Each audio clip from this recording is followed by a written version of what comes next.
Bienvenue dans le podcast Game Entrepreneur, le podcast sans filtre qui vous aide à passer au niveau supérieur dans votre vie et dans votre business.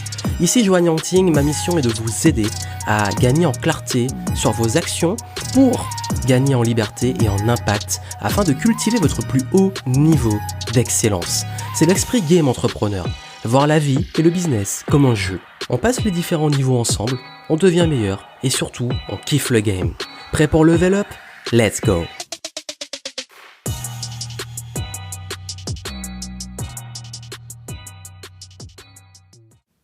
Je n'ai pas d'expérience, mais j'ai quand même envie de me lancer dans le business. Qu'est-ce que je dois faire? Est-ce que je suis légitime? Par quoi je commence? On va y répondre aujourd'hui. Surtout si vous avez ce qu'on appelle le syndrome de l'imposteur, où vous êtes en démarrage, où vous souhaitez vous lancer et vous vous dites « Ouais, mais est-ce que je suis vraiment légitime pour devenir coach, pour vendre des formations, pour parler et traiter de ces sujets dont déjà beaucoup de personnes qui ont du background parlent ?» Je vais donner des réponses ici. Comment être légitime sans expérience? Et par quoi vous devez commencer pour pouvoir justement être crédible et être sûr d'être à la hauteur pour vos clients. Bienvenue ici, Joanne Yangting. Ma mission est d'aider les experts et entrepreneurs à avoir plus d'impact, à kiffer dans leur business et surtout à développer une activité qui a du sens et qui a de l'impact et qui aide leurs clients tout en étant dans un lifestyle qui vous corresponde et qui soit aligné pour vous. Et justement, l'un des plus grands soucis que rencontrent beaucoup de ceux qui démarrent une nouvelle activité, ça peut être après une carrière, une reconversion dans le coaching ou l'accompagnement, etc., le conseil et compagnie, ou ça peut être d'être peut-être assez jeune, d'être étudiant ou autre, et de se dire, moi j'ai envie de me lancer, là je veux vraiment être indépendant, mais on va pas me faire confiance parce que je suis sans expérience. Qu'est-ce que je fais? Est-ce qu'il faut de l'expérience, une audience, une notoriété, quelle expertise il faut pour vraiment me lancer et pouvoir avoir des gens qui me paient? Voilà la question. Je vais y répondre de façon très simple. Ce qu'il vous faut avant tout, c'est une proposition de valeur, commencez à vendre. Proposition de valeur, commencez à vendre. Pourquoi et comment? Proposition de valeur, c'est d'être en capacité de résoudre un problème qu'ont les personnes. Et donc, vendre cette solution à ce problème. Alors vous dites, oui, mais il faut que je sois légitime, que je sois à la hauteur, que c'est de la valeur pour le client.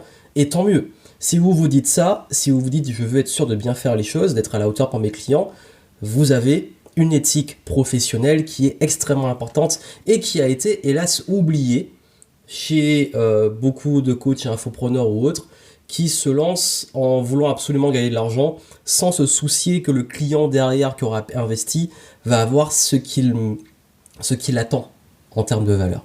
Et c'est bien que vous ayez cette éthique. Et le fait que vous l'ayez, c'est une bonne chose. Mais comment savoir si on a le syndrome de l'imposteur ou si on est vraiment un imposteur? Je vais vous dire d'où vient l'expérience. L'expérience, elle vient de plusieurs choses. Vous avez votre expérience personnelle, donc votre vie, votre vécu, ce que vous avez expérimenté, ce que vous avez appris, etc.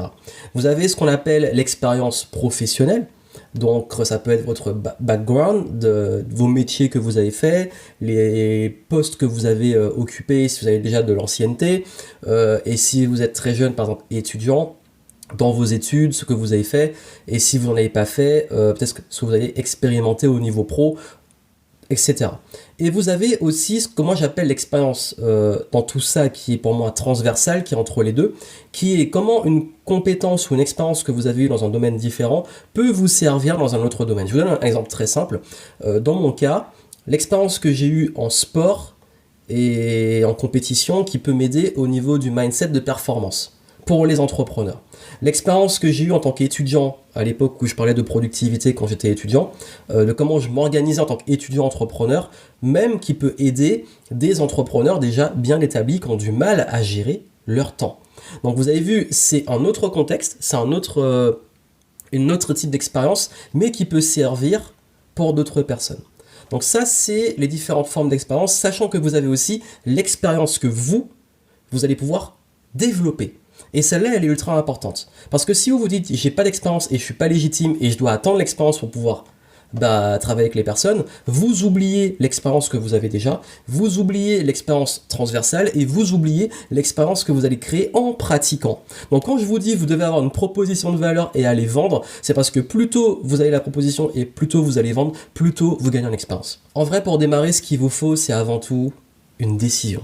Une décision de vous lancer, de vous jeter à l'eau et de créer cette expérience. Je vais vous partager, moi, ce qui s'est passé. Quand j'ai commencé dans le consulting, marketing, j'étais encore étudiant. Et je me disais, oui, mais t'es étudiant, t'as zéro expérience, à part ce que t'apprends dans tes cours, qui va te faire confiance? Par contre, je parlais d'expérience transversale. J'avais déjà, depuis ado, une expérience un peu web parce que je suis un peu geek et que j'avais déjà créé des sites, j'avais expérimenté les réseaux sociaux, j'avais expérimenté la rédaction de contenu sur les jeux vidéo, bref, j'avais déjà cette expérience-là. J'avais également ce que j'appliquais parce qu'à l'époque, je commençais à tenir en blog et c'était un peu mon laboratoire. Je testais plein de choses sur le marketing, sur la visibilité, sur le trafic, etc. Ce qui fait que là aussi, ça m'a développé une sorte d'expérience. Et surtout, j'avais envie, j'avais hâte de pouvoir expérimenter tout ça dans les nouveaux projets et d'en faire profiter les entreprises. Donc l'expérience que j'avais, que je commençais à développer, le plus important, c'était qu'est-ce que j'allais promettre à l'entreprise pour qui j'allais bosser et est-ce que j'étais en capacité de délivrer cette promesse. Alors je vous dis tout de suite, on va toujours se dire non, je suis pas à la hauteur, je suis pas en capacité, parce qu'on est très bon pour toujours se mettre en syndrome de l'imposteur. Mais en vrai, ce qui se cache derrière tout ça, parce que si je me dis, je bosse pour ces boîtes-là, et c'est ce que je me suis dit à l'époque, et selon le résultat, on verra si je suis légitime ou pas. En réalité, ce qui faisait le plus peur, et ce qui vous fait peur, c'est pas clairement le manque d'expérience, c'est le fait de vendre. C'est le fait d'être payé. Le fait de vous sentir en imposteur qu'on va payer et qui ne sera pas à la hauteur. La peur de vous dire que le client va considérer que vous êtes un imposteur. C'est ça la plus grande peur qui se cache derrière la peur de manquer d'expérience. Parce qu'on se dit, parce que la peur c'est toujours des petites histoires qu'on se raconte, je ne vais pas être à la hauteur et du coup, ce client, il ne sera pas content. Ça peut être le coach qui se dit, je vais accompagner la personne et elle va se dire, en fait finalement j'ai pas progressé, j'arrive pas. Ça peut être la personne qui se dit, je veux apporter du conseil à cette entreprise, mais derrière le chiffre d'affaires ou l'objectif qu'on a fixé va pas évoluer. Ça peut être la personne qui se dit, en fait je vais accompagner cette personne et finalement elle va se rendre compte que je suis pas à la hauteur. Ou alors même dans le process, je ne saurais pas quoi faire, je serais pas à la hauteur. Je peux vous dire que dans la majorité des cas, vous l'êtes. Parce que je me suis rendu compte moi-même que toutes les fois où j'avais peur, et je me disais, même que la promesse, je savais que je pouvais la tenir, au fond de moi, je me dis, mais est-ce que je saurais vraiment quoi faire? Est-ce que je suis bien préparé? Est-ce que je suis prêt? Est-ce que je suis prêt? Et du coup, qu'est-ce qui se passe? Qu'est-ce qu'on fait? On a peur de vendre. Donc on bosse gratuitement pour se rassurer. C'est ok. C'est ok pendant un certain temps. Un client, 2 clients, 3 clients, 4, ça devient chaud. 5, ça devient très chaud. Au-delà de 5, vous arrêtez. Et déjà, au-delà de 3, ça commence à être trop, je vous l'ai dit. Bosser gratuitement doit se faire qu'à une seule condition. La valeur, elle est claire. La valeur délivrée est claire pour le client. C'est un privilège. Ça veut dire que c'est pas parce que vous êtes en posture de j'ai peur. J'ai peur, du coup, je vais pas, comme j'ai peur et de pas être à la hauteur, le client va le ressentir, il sait que je suis pas à la hauteur, et en plus, comme c'est gratuit, il verra pas la valeur. Vous dévalorisez tout. Ce que vous allez proposer, comme c'est gratuit, pour le client psychologiquement, il va être moins investi, il y aura moins de valeur. Enfin, ça crée cette échelle-là dans votre posture. Votre posture. C'est-à-dire la posture du syndrome de l'imposteur, c'est je suis en posture de l'imposteur, je suis en posture de manque de confiance, mais comme je crois pas moi-même en mon truc, le client n'y croit pas. Mais comme c'est gratuit, il teste, mais au fond, il n'y croit pas. Et en plus, comme c'est gratuit, il voit pas la valeur, parce que c'est psychologique chez l'humain. Du coup, qu'est-ce qui se passe? Vous risquez d'alimenter ce syndrome de l'imposteur, parce que moins d'engagement, manque de confiance, égale, finalement, vous vous retrouvez avec peut-être moins de résultats. Parce que ce qui compte, au-delà de tout ça, quand quelqu'un vous paye, c'est finalement est-ce que le client est satisfait et votre capacité à amener le client au résultat. Ce qui nous amène à la démarche de transparence. Ça veut dire qu'on peut très bien avoir une posture confiante, une posture de privilégier la personne en lui disant je lance une nouvelle offre. Donc du coup, est-ce que ça vous intéresse? Mais ça a une valeur, mais vous vous engagez à suivre vraiment le protocole et vous sélectionnez les personnes que vous êtes sûr de pouvoir amener, qui ont les conditions, que votre client vraiment idéal. Il faut que vous changez la posture. C'est pas j'ai besoin de me rassurer, le client va me rassurer. C'est je travaille mon expérience, je teste quelque chose, je suis sûr de la valeur. Le client, il prend pas de risque, mais par contre, c'est un privilège pour lui. Et je vais tout faire en transparence pour avoir un maximum de ces feedbacks et on travaille ensemble avec le client pour être sûr que ça soit vraiment ce qui peut l'amener au résultat. Et cette démarche de transparence et de feedback va faire que cette personne, elle va vous suivre. Ok, elle va vous suivre peut-être gratuitement. Et vous allez avoir toujours, par exemple, je prends l'exemple du coach, vous allez faire ce que vous savez faire, ce qui vous semble bon, et vous allez prendre toujours les feedbacks et voir l'évolution des clients. Et cette personne, vous allez voir justement où ça coince. Qu'est-ce que vous pouvez faire mieux? Qu'est-ce qui, elle, aurait aimé peut-être avoir plus? Si ça marche pas, pourquoi? Si ça marche, pourquoi?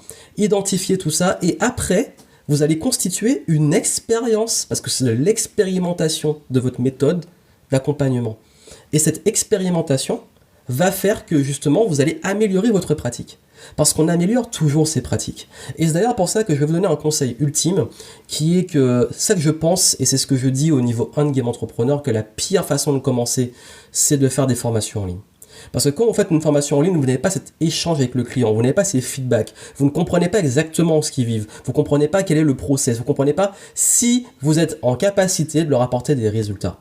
Parce que si vous faites une formation en ligne, vous jouez un peu à la loterie. Vous dites, ok, je suis persuadé que ça c'est bon, s'il le suit, ça va être bon, et si vos clients n'ont pas de résultats, finalement, vous allez vous créer cette posture d'imposteur. Alors que si vous êtes à l'écoute, en feedback, vous n'êtes pas un imposteur. Vous êtes quelqu'un qui est là pour apprendre, quelqu'un qui est là pour améliorer sa pratique, pour vraiment apporter de la valeur, et pour expérimenter jusqu'à gagner assez justement d'expérience pour savoir ce qui va marcher. Et quand vous savez ce qui marche, là, vous pouvez créer une formation en programme en ligne qui va être basée sur ce que vous avez expérimenté, qui est sûr d'aider vos clients. Et si vous voyez vraiment que ça ne peut pas se faire à distance, vous allez trouver autre chose ou quelque chose de complémentaire. C'est pour ça que je vous invite vraiment à changer votre posture, vraiment changer votre posture, de plus être dans la je manque d'assurance, je sais pas, j'ai peur, j'ai besoin des gens pour me rassurer. C'est j'offre et j'expérimente et j'améliore ma pratique. Et tout le monde commence de zéro. J'ai commencé en débutant. Tout le monde commence en étant débutant. La seule façon d'avoir l'expérience, c'est de la gagner. Après, si vous demandez, est-ce qu'il faut des certifications, des diplômes, etc. Surtout dans le coaching. Alors, c'est pas encadré, à part dans le domaine médical, mais je recommande quand même, en tout cas, si vraiment vous voulez avoir l'étiquette pure de coach. D'ailleurs, vraiment, vous vendez du coaching pur. Le coaching, vaut mieux avoir quelques notions pratiques, que ce soit au niveau éthique, déontologique et de pratique du métier de coach par responsabilité pour vos clients. Par contre, n'attendez pas que En fait, encore une fois, c'est une question de posture, je vous dis attention. Ne prenez pas le diplôme ou la certification comme quelque chose qui va être votre expérience et vous rassurer. Prenez-le comme une expérience qui va améliorer votre pratique, mais pas comme une façon de vous rassurer d'avoir toutes les infos. Pourquoi? Parce que syndrome dans l'imposteur que je connais très bien, qu'est-ce qui va se passer? Vous aurez toujours l'impression qu'il vous manque des infos et qu'il vous manque des choses pour pouvoir vendre. Parce que je connais aussi beaucoup de coachs expérimentés qui ont encore syndrome d'imposteur en se disant « mais ça se trouve, il me manque des trucs pour encore mieux aider mes clients, je suis encore pas à la hauteur ». Vous aurez toujours ce truc qui vous manque quelque chose. Et donc, ne partez pas encore une fois en posture de manque de besoin, mais plus en posture de j'ai besoin d'acquérir plus d'expérience. Aujourd'hui, je continue à me former à plein de pratiques différentes, mais je ne suis pas en mode à chaque fois il manque quelque chose. Non, c'est je m'enrichis, je gagne en expérience, mais je peux déjà assurer la valeur avec ce que j'ai. Avec ce que j'ai. Donc, l'expérience, comme je vous l'ai dit, elle s'acquiert dans la pratique. Vous devez le plus vite possible aller expérimenter avec des vrais clients et s'il le faut en one-to-one. Et ça, avec les bons clients, des personnes que vous allez trier, et si ça marche, vous allez pouvoir dupliquer et vendre plus cher.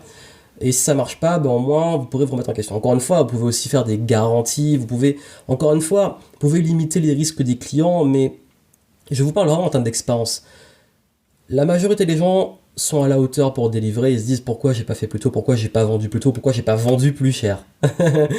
Mais franchement, je trouve que c'est mieux que vous ayez cette démarche que ceux qui se disent je vends super cher et je m'en fous d'avoir l'expérience ou pas et je fais nimp.